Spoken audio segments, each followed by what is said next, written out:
দক্ষিণবঙ্গে যেটা রয়েছে এর প্রভাবে দক্ষিণবঙ্গে আগামী দুদিনে বিক্ষিপ্তভাবেই বৃষ্টিপাত হওয়ার সম্ভাবনা থাকছে, যেটা বজ্রবিদ্যুৎ সহ বৃষ্টিপাত, যেটা আমাদের কলকাতা শহরে আজকে কিছুক্ষণ আগে কিছুটা সময় ধরে হয়েছে, সেরকমই বিক্ষিপ্তভাবে অনেক জায়গাতেই হালকা থেকে মাঝারি বৃষ্টিপাত হওয়ার সম্ভাবনা থাকছে আগামী দুদিনে, আজ এবং কাল।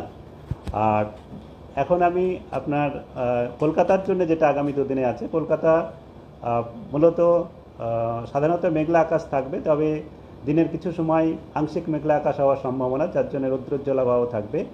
আর পরে যখন দুপুরের পরে কিছুটা সাধারণত মেঘলা আকাশ এবং বজ্রবিদ্যুৎ সহ বৃষ্টিপাতের সম্ভাবনাও থাকছে আগামী দুদিনের মধ্যে চান্সেস আছে। আর এখন আমাদের পুজোর জন্য যে স্পেশাল আমরা ফোরকাস্ট বলে থাকি, আগামী 15 দিনের মধ্যেই আমাদের পুজো বা আমাদের যেটা দুর্গাপূজা ফেস্টিভ্যাল পিরিয়ড শুরু হচ্ছে, তার জন্যে আমরা 21 তারিখ থেকে 2 তারিখ পর্যন্ত যে আবহাওয়ার পরিস্থিতি কেমন থাকবে সেই সম্পর্কিত একটা পূর্বাভাস আজকে দেওয়ার পরিকল্পনা করেছি এবং সেটাই আমি বলছি এখন। যেটা হচ্ছে আমরা 21 তারিখ থেকে মহালয়া থেকে শুরু করেছি, আর 21 তারিখ থেকে আমাদের 25 তারিখ পর্যন্ত সেটা আমাদের আগামী 7 দিনের প্রতিদিনের ডে ওয়াইজ পূর্বাভাসের মধ্যে আসছে। এটা আমি ডে ওয়াইজ আমরা দেব। আর তারপরে হচ্ছে আপনার যেটা 26 থেকে 2 তারিখ, এটাকে আমাদের উইকলির মধ্যে আসছে, তার জন্য আমরা একটা পিরিয়ডটাকে দুটো ভাগে ভাগ করা হয়েছে, 26 থেকে 29 আর 30 থেকে 2, এই দুটো ভাগের মধ্যে কেমন থাকবে সেটা আমি বলবো।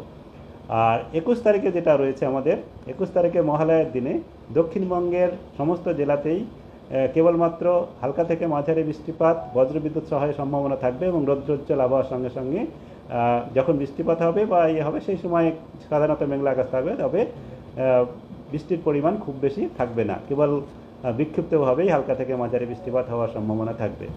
আর বজ্রবিদ্যুৎ সহ বৃষ্টিপাতের বেশি সম্ভাবনা যেসব জেলাতে রয়েছে সেগুলো হলো ঝাড়গ্রাম, পূর্ব পশ্চিম মেদিনীপুর, উত্তর দক্ষিণ 24 পরগনা এবং নদিয়া জেলাতে।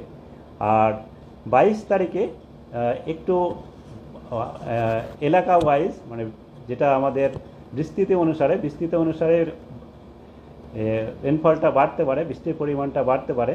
তার কারণস্বরূপ হচ্ছে আমাদের এখন একটা উত্তর আন্দামান সাগরে একটা ঘূর্ণাবর্ত রয়েছে, যেটা 3.1 কিলোমিটার পর্যন্ত বাতাসের উপরেখার বিস্তৃত রয়েছে। এটা আগামী 22 তারিখ নাগাদ উত্তর বঙ্গোপসাগরে আসার সম্ভাবনা রয়েছে। তো এরই প্রভাবে 22 তারিখ থেকে কিছুটা বৃষ্টিপাতের পরিমাণ দক্ষিণবঙ্গে বাড়ার সম্ভাবনা রয়েছে, যেটা আমাদের অনেক জায়গাতেই বজ্রবিদ্যুৎ সহ বৃষ্টিপাত হওয়ার সম্ভাবনা আমাদের দক্ষিণবঙ্গের জেলাগুলিতে। আর 23 তারিখে এই বৃষ্টিপাত প্রায় সর্বত্রই, সব জায়গাতেই হালকা থেকে মাঝারি বৃষ্টিপাত থাকবে। তার সঙ্গে সঙ্গে ভারী বৃষ্টিপাতও দুটো জায়গায় হতে পারে, মূলত আমাদের উপকূল অঞ্চলের জেলা দক্ষিণ 24 পরগনা এবং পূর্ব পশ্চিম মেদিনীপুর জেলাতে।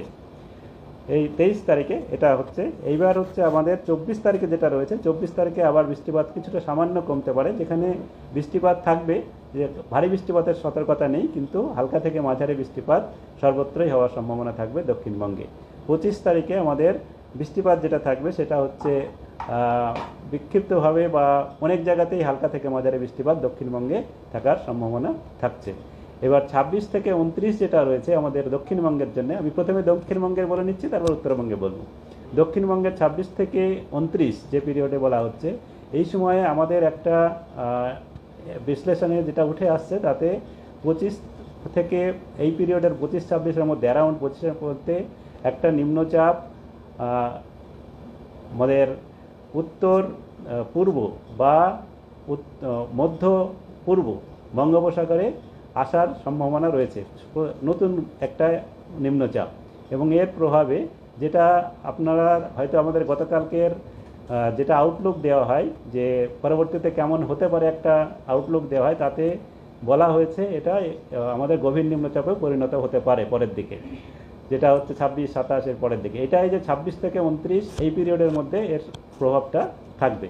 তো এই পিরিয়ডের মধ্যে আমাদের বৃষ্টিপাত কয়েকদিন প্রায় সর্বত্রই হালকা থেকে মাঝারি বৃষ্টিপাত, এবং 2-1 দিন অনেক জায়গাতেই হালকা থেকে মাঝারি বৃষ্টিপাত থাকবে।